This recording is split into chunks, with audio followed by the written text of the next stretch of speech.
Hi, my name's Ryan Sterling. I thought I'd do a longer Open G session. So we're going to start from the start with Open G. It's like an introduction to what Open G is. So when you're in Open G, when you play all your strings, you're playing an open G major chord. So that means that with one finger you can bar and you're playing a major chord. Now, a lot of the time people drop the low E string down to D. I'm going to leave it at E for now. I'll explain more of why I'm doing that later.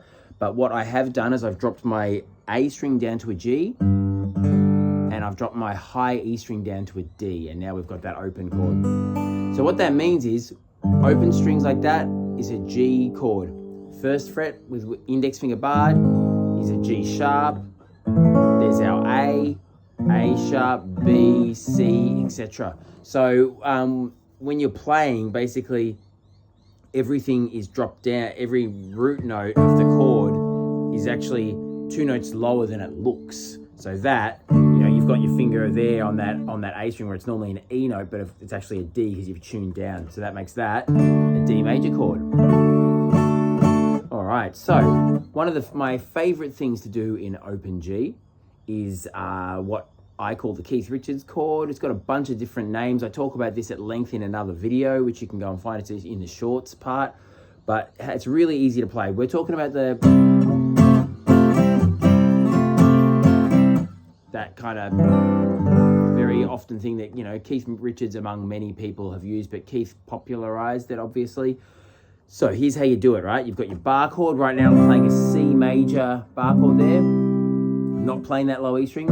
I am kind of muting it with the top of my index finger though, so it doesn't rattle all around. And that way I can rock out without that ringing out too loud. So it's basically muting. All right, here's how you do the Keith chord. So you've got the bar on that there, making a C major chord. With your third finger, your ring finger, you're gonna put it down here on what's like the second fret after the bar that you've made.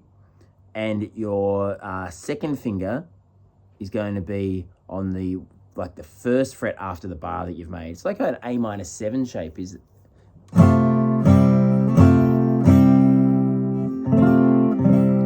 right, so can you try that again? And the coolest thing about that is that you can just move that around everywhere now, and you can make riffs. If you're in a band or you're making your own songs, you can get riffs instantly by just moving your fingers around. I'm just going to go the C, D, and E here, right? Check this out.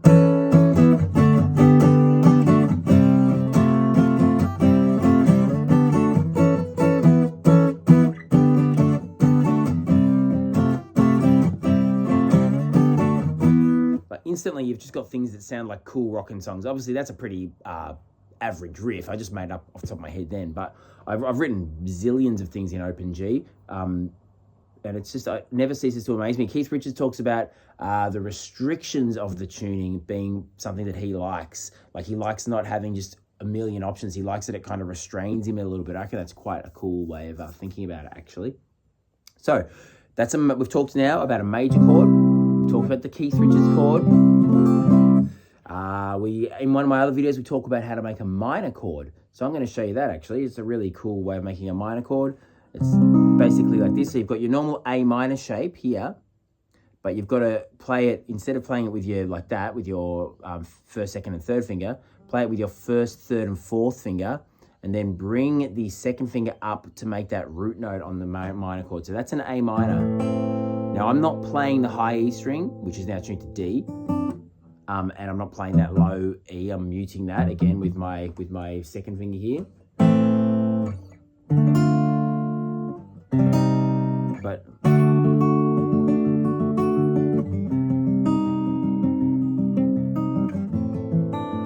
I just played the high E, which is a D, and it sounds quite cool, doesn't it? All right, let me quickly tune that string. So it's got a bit out of tune. No, it hasn't. So, all right, so now we've talked about the major chord, Keith chord, minor. I'll show you another way to play a minor chord. So we've got this minor. If you want to do a more standard minor shape, the best way I do it is using my thumb for the low root note. It's basically like think of a normal E minor shaped bar chord, like that. So here's your E minor that you play in standard tuning, if that was your bar chord. But of course, if you do it like this, that note here that your third finger's playing is going to be out of tune, out of key. So what I do is I bring up and use my thumb to be the root note there on the low E string. I mute that A string and play it like this. Now again, the D string is not the high D string. You normally your high E string, but we've tuned it down to D. That note is not the right chord for the minor chord. So you've got to use your fourth finger down here to raise that up. Now there we've got an A minor chord. G minor chord. Just remember muting that A string. Now, why is that useful? Because what you can do if you're playing down here, there's your normal major bar chord. I'll play a D major bar chord here. B minor. Back to the D. B minor.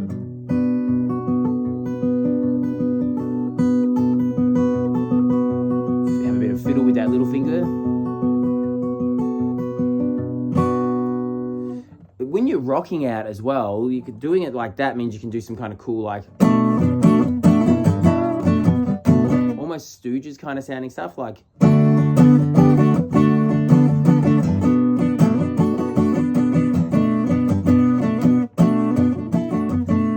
obviously that would sound way better with lots of guitar distortion and whatnot. All right, I reckon that could be enough for the longer session today. But I'll do another longer session. Where we explore, like we'll do lots of exploring of kind of really beautiful finger style stuff. Some more, much more fancy playing. If you want to do that, you can watch those videos too. I haven't made those yet, but I will make them. All right. So to recap, we've got our major chords. So one index finger, mute that low E string. Well, in other videos, we're going to talk about tuning it down to D, but for now, I'm going to leave it at E. We've got the Keith chord, which is like an A minor 7 shape, but obviously it's not that. We've got the minor, which is like the A minor chord shape, but using the first, third, and fourth fingers, bringing that second finger up for the root note, and only playing the middle 4 strings, not playing either of your E string. But sometimes that high E string, which is tuned down to D, works. Check that out.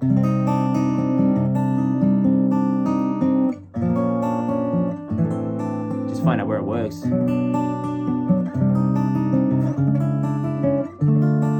It's all about experimenting. That's what I love about open tunings. You just fiddle around, muck around, move yourself around, see what works where. Sometimes it's really cool just not knowing what you're doing. I sometimes like putting it in my guitar into a tuning where I have no idea what I'm doing. Oh yeah, we also did this minor shape where I used my thumb for the root note on the E string. And your little finger's got to go down like that to make that high note on the minor chord.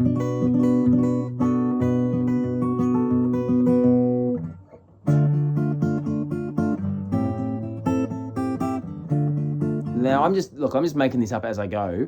And already you go, oh, that could be cool. Like, so I'm just doing the minor chord. Now I might go to the major.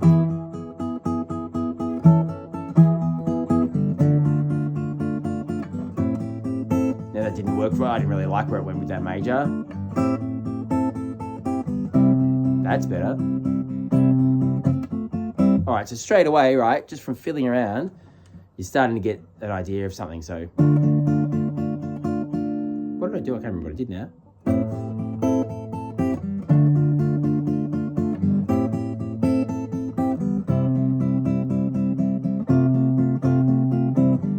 Okay, so that's using everything we did. I've got that minor shape, this minor shape, back to that minor shape, back to the major, C major chord there, Keith, back to that minor. All right, so I mean, look, I'm not saying that's the greatest thing I've ever written, but I just came up with it literally as I was going while I was just mucking around. So that's what you should do. You just fiddle around, put it in the tuning with these shapes that I've showed you in this session. Just move your hand around everywhere and see how you go. All right, thank you so much for watching. My name's Ryan Sterling. Please like and subscribe. Have a great day. Bye. Thank you.